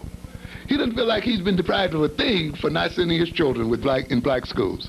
But we are the ones who feel deprived. You see, we feel deprived if we can't live with them. We feel deprived if we can't spend our money with them, you see. We feel deprived if our children are not in school with them, you see. We would be happy when this can happen, which means then that we give them our children, we give them our money, we give everything to them, and means then ultimately that we cannot give our children anything. And then when they have to rob and steal and filch and carry on, we wonder what's wrong with them. It is not what's wrong with the children, ladies and gentlemen. It is what's wrong with us as black adults that set these children up for this. Because we are looking for a happiness that is bound, if it's based on fear and self-hatred, to destroy our children. And we'll justify it by saying we love them and we want them to get the best, which often ends up what? The other way around. I got to end it here. One other thing, marriage. Marriage is an opportunity for self-growth. It's an opportunity for self-discovery, you see. Having children is also an opportunity for further maturing of your personality, for further personality development. Because, of course, if you work honestly in your marriage, you work honestly in your love relationship, it helps you to see who and what you are. If you have a good, honest relationship with another person, that person serves as a mirror to help you see the real you. And in seeing the real you, you correct the flaws and you correct the weaknesses and you deal with the weaknesses and so forth. So if the other person is understanding and not condemning, if the other person is not over-idealizing you and needs to make you some great hero or some god or goddess, it then will give you a chance then to grow. If they accept you for who you are, with the idea, though, that their acceptance means that you will continue to grow and develop, you see, then they're providing a real, natural, and healthy kind of love for you. Marriage and having children provides that kind of opportunity. If the people are not afraid, if they're not hiding things, if they're not filled with self-hatred and hostility, if they want to be honest with each other and open with each other, then they will grow in strength and power and love, and their families will grow beautifully and wonderfully. When you have children, often they make you reflect back upon your own childhood. Often we use our children to correct the things that happened to us as children. Some of us do it the wrong way, though. We're so determined that they're not going to have the kind of childhood we had as children, we end up spoiling them and creating problems for them. But if we look at them and watch them grow and watch our relationship with them, and we look at ourselves and see our own selves in terms of our relationship with our children, then we can grow and develop and be healthy for ourselves and for our children. But people who go into marriage out of fear and self-hatred and the kind of love I talked about earlier that makes them escape themselves are people whose marriages are going to be filled with conflict, unproductive conflict. Quickly, you have a lot of kind of loves that destroy marriages now. Let us say, often when you go into a marriage trying to defend yourself and defend your weaknesses and so forth instead of coping with them and solving them, what is your defense becomes an offense against the other person. You have the narcissist. You know, many of us, nobody loves us, mama don't love us, white folk don't love us. Because white folk don't love us, mama don't love herself, daddy don't love himself, he hates us. And now, if I'm going to get into love at all, I'm going to have to do what? Love myself for myself. But often you see that's not a healthy kind of love, it's a narcissistic kind of love. And many people move into that. This kind of love that many of our people have, by the way, because we've been made to feel inferior, and often the way we get over feeling inferior is by inflating who we are. And that's a part of the rap tradition you see in some people there. These people who really feel weak must project the image of what? Being superhuman, super lovers, beyond life itself, you know, beyond law, a law unto themselves. And everybody else is subordinate to them as people. This narcissistic love. He can only love then, the love, narcissistic love is only possible if the other gives up their individuality and right for the benefit of others. I've seen some African types, by the way, those who go into African tradition also go in it with a narcissistic motivation. I am the African king, and the African woman is to support her man and not object to anything he says. And she gets identity totally through me. She must live for me. Her whole identity is with me. This is what the true African woman does. Doesn't save your marriage, I'm telling you. And many people holler, and I get people who are into Afrocentric tradition, ladies and gentlemen, who call me, who have problems with their marriages because they're trying to live some kind of mythical African concept. Or the woman is what? I'm the African queen, and my man is supposed to do this, is supposed to do that, and live for me, the whole bit. Unrealistic. Totally unrealistic. It's a narcissism. Often people jump, you see, to be Africanist in orientation is fine, but you got to be an Africanist also for the right reason. Many people have jumped into African nationalism and jumped into the African tradition, not out of true love, but out of reaction. The white people hate us, they never love us, so let's jump back and be African. If they did love us, I wouldn't have to be this, you see. So it's a reactionary kind of thing. And you see it then expressed sometimes even within a so-called African-oriented organization. Love is only, and the narcissistic woman, love is only possible if I can sacrifice myself for you. You know, I'll die for you. I'll, you know, give up everything I have for you. And I'll live exclusively for you. And what's yours is mine, and so forth. You give up your own individuality. But a narcissist can only love somebody who gives up everything for themselves. And they can see love operating on this. Then we have the dependent types. I want to be cared for and protected. You know, I've been robbed. You know, a lot of us as black people love out of deprivation. We've been deprived of freedom. We've been deprived of housing. We've been deprived of schooling. We've been deprived of love. We've been deprived of this. And what are we going to do? We're going to find this man who's going to make up for all of our deprivations. You see, and we're so deprived, and of course the men are willing to oblige you until they get a piece, right? Oh baby, I'm everything to you. When you love me, I'm going to be all the whole bit to you. And they'll go along with that for a while until it's enjoyed. Then after a while though, that kind of love stops. You know, you're everything to me. Ladies and gentlemen, another person cannot be everything to you. And the idea of moving towards somebody who's going to be everything to you is a sign of madness and craziness. But yet there's some people who are caught up in their needs so badly. They have so many strong needs till the only thing they can think about is what they need. Now the other person is only supposed to bow to what they need. You don't love me unless you supply what I need. You should be happy to what? Serve me. That's the way the narcissist is, you know. You should be happy to even be hooked up with me. You shouldn't ask for anything else. You know? And there's some of us think that way, oh man, if I could only just hang out with him and love him, I'd be happy. I want to ask for nothing else. Crazy, but you will ask for something else in here. I want to be cared for. So many of us want to become children again, and many black women get into this thing. You know, I want some man that can permit me to be like the white woman, because that image is, you know, she's cared for her husband, protected the white man, have all that. So I want this kind of man, but at least unrealistic kind of things, you know. You must recognize your man is in bondage. He's got struggles on his hand. He is not going to supply you like a white man supplies his woman, because his economic, social, and political reality is not that of a white man. And for you to hold those images, those old Dallas images in your head, and even those Bill Cosby images in your head, and even these other images in your head are often going to mislead you. Look at what is real and deal with what is real. We have that dependent type. It's the consumer type. I'm afraid to be a man. I'm afraid to be a woman, a father, a mother. So I need a mother and I need a father. So instead of you marrying a man and sharing equal with, you want to marry your daddy in disguise. Or you want a mama in disguise. In one way or another. You want to be taken care of. You want a sugar daddy. You want to be a baby for the rest of your life. Consuming and buying to fill up for the emptiness in your life. And so forth. And then we have the master-slave love. Well, the white man dominates me and they rule over me. I'm going to be what? The boss in my house. And I'm going to, you know, often what happens, the slave turns over to try to enslave other people.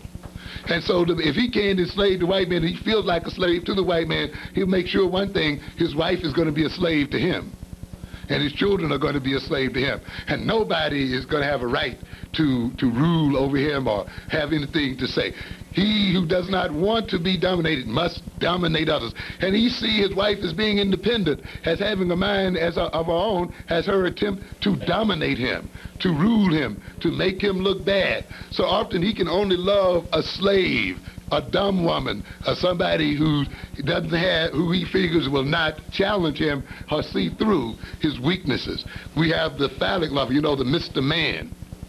He's totally man. You see, he has no femininity in him whatsoever. You can love me to the extent, and I'll love you only to the extent that you make me feel that I'm a man. Very difficult. Ladies and gentlemen, we are fundamentally bisexual. And by this I mean that there's a lot that men and women have in common. It is not women who are just weak and passive. Men have weaknesses and passivities in their personalities. It's not men who are only strong. Women also have strengths. And so the complementary relationship is one where the partner complements with their strengths and so forth for the weaknesses of the other. But Mr. Man has got to appear to be strong in every department. So he doesn't need, you know, the woman in any kind of way. And so any feeling that he has of dependency on this woman, he greets with fear, and he fights her in terms of it. He then, he cannot be criticized. Everything he does is seen as a challenge to his manhood. So he cannot be relaxed. He cannot take nurturing from his woman.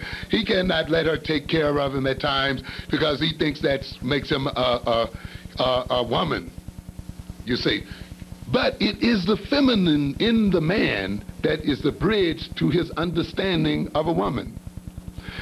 If you do not recognize what is feminine in your own personality as a man, you cannot recognize the femininity of a woman. You cannot understand them. You cut yourself off from them. And the same thing goes in the other way in terms of a woman. If she cannot see her masculine side, so-called, the other side of her personality, she too cannot connect with a man and does not understand a man, and often then is in a hostile, conflicting kind of relationship to man. The woman in this kind of relationship says, I will confirm you in your male role while confirming myself to the passive and feminine role. She becomes pseudo-feminine, you see, and pretensive, and she becomes tricked. She runs tricks and she's devious. If he's a man, she says, okay, you're the head, but I'm the neck. And the neck does what? Turns the head. You see, so I'm willing to play this weak woman, but actually my weakness is what? My strength. you see. And after a while, you catch on, and yet you have problems with that, and you want to fight her as a result of that. Well, our time is run. You can see that there's much more to be said here. We want to look at solutions. You can see, though, from what I said here, a major solution, of course, is self-knowledge. Getting to know who you are, knowing your culture, waiting until you grow up enough.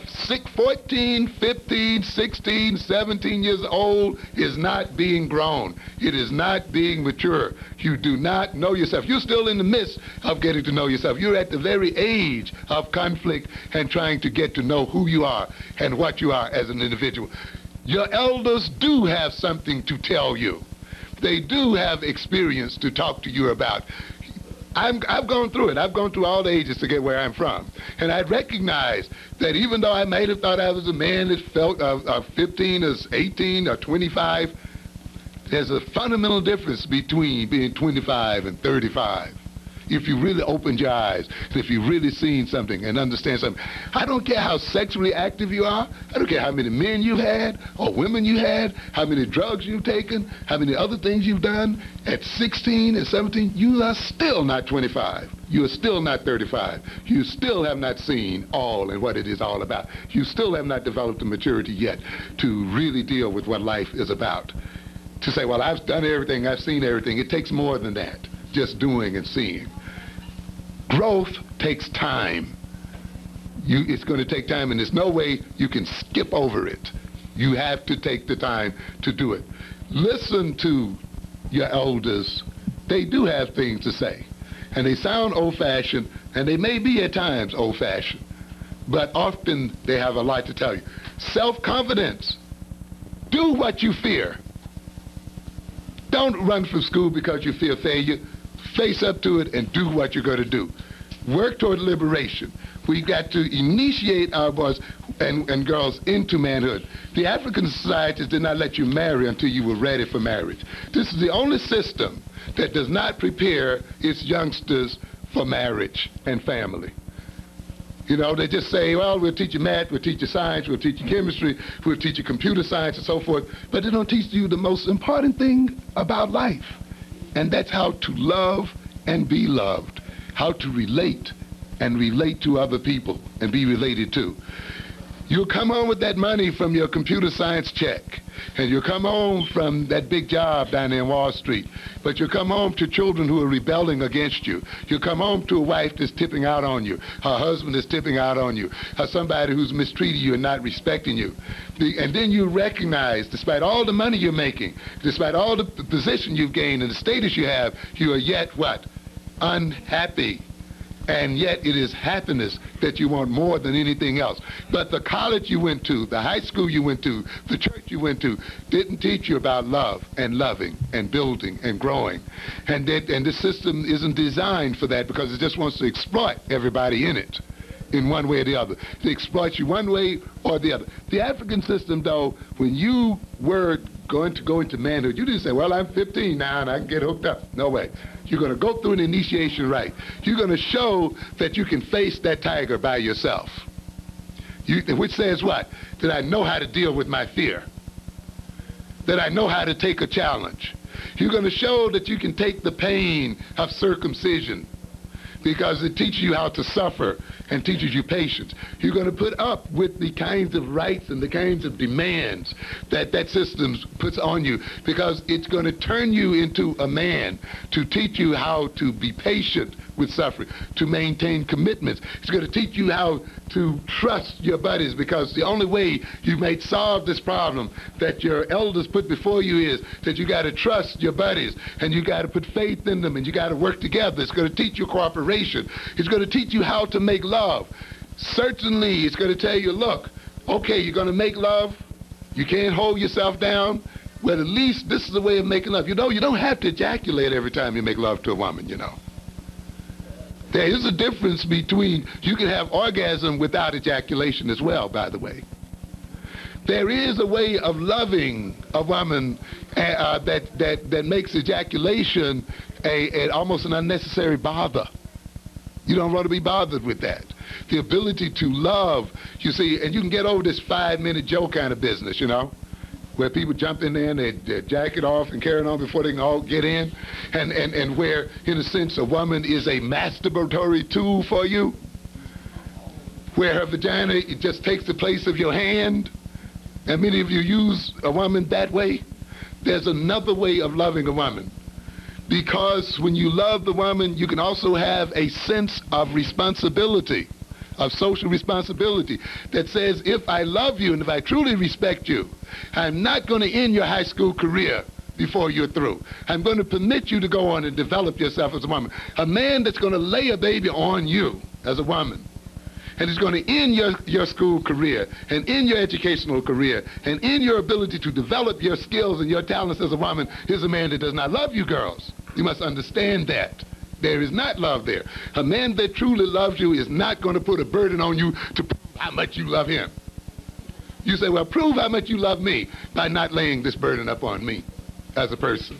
Prove that you really care for me by not making me have to drop out of school and get caught up with this burden and send me on welfare and make me, now have to be burdened down with these children that I really don't want. That's love. There are ways, but see, in the African systems, we can teach boys how to do that. You can love a woman this way. You can make love to the woman, but you don't have to ejaculate in it. And plus, you can get deep satisfaction from her. As a matter of fact, there's a way you can get so much satisfaction from her and from loving until you don't need to make love for another 2 or 3 weeks. You're pretty satisfied, but you haven't ejaculated. Hey, but we're afraid of sex in this society, you see. We don't want to talk about sex. We got that from the Europeans, you see, who are afraid of women, who are afraid of sex. The Africans were not afraid of sex. The African gods had big phalluses on them. They had vaginas on them. Other people's gods, the gods make love like men and women, because we didn't make a separation between love and life and sexuality and divinity. A people and a religion that makes a division between sex and divinity are people who are going to destroy other people. One of the reasons why the Europeans are so destructive as a people is because they have separated sex and love and life from divinity. Ladies and gentlemen, they are one and part of the same. When you are anti-sex, you're ultimately anti-life. You're going to end up killing babies, and you're going to end up killing people. Look at what you do. You're called normal if you sit down and watch death and murder all night, Kojak and people tearing each other's heart out. And your parents will let you sit there and watch that all day. But watch somebody make love, no. Watch somebody giving each other pleasure, trying to be intimate with each other. That's terrible, isn't it? That's the way we see it in the society. And there's no wonder then that normal people are seen as people who can destroy and exploit other people. But abnormal people are seen as people who want to love and relate and be intimate with other people. That's how then, so sexuality is seen then as the enemy, and yet death is seen as a friend. Out of this society that fears women, that fears love, that fears sexuality, flows death. So then, if we're going to remedy these problems, then we as grown African males and females must train our children for love. We must train them for sexuality. We must train them for manhood and womanhood. We must build them an economy, and we must train them in true religion, not false. Most of us are in a false religion here today. Many of us love God for the wrong reason. Many of us who are in these churches and think we love God really hate God, you know. We really hate God at the bottom. In fact, those who show the greatest love often are the ones who hate him most. Why? Because you're scared of hell. And if God didn't say, I'm going to put you in the ever-burning lake of fire, and these devils are going to run after you with pitchforks forever, you wouldn't be in that church. You see? You're in there because you're frightened. But when you're into something because you're frightened, you resent the person who frightens you.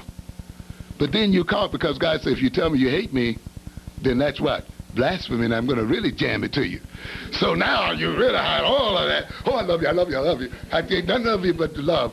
Hey, but that's the reason why even in the end, the so-called Christians end up killing and doing people in.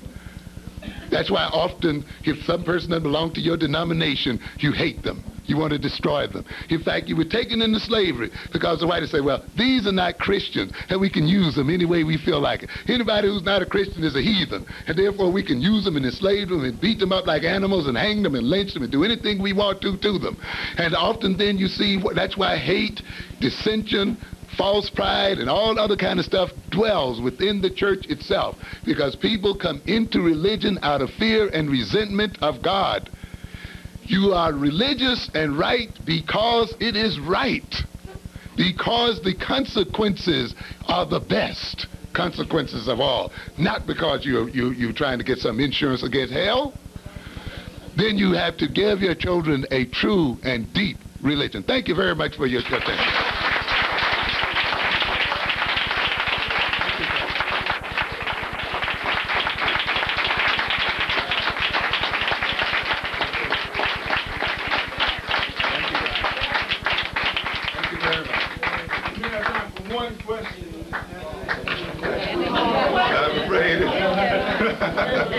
I'm afraid I've eaten up the question. Okay, have a seat.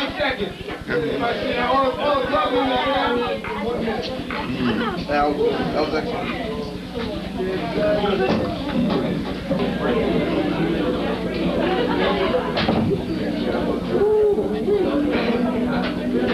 Good show.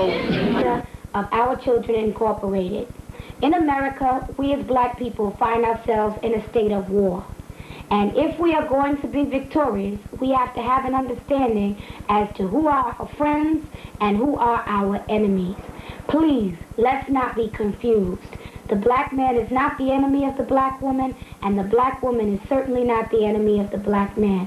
Let's come together as we watch this message, which attempts to bring clarity and understanding so that our community can move forward and triumph.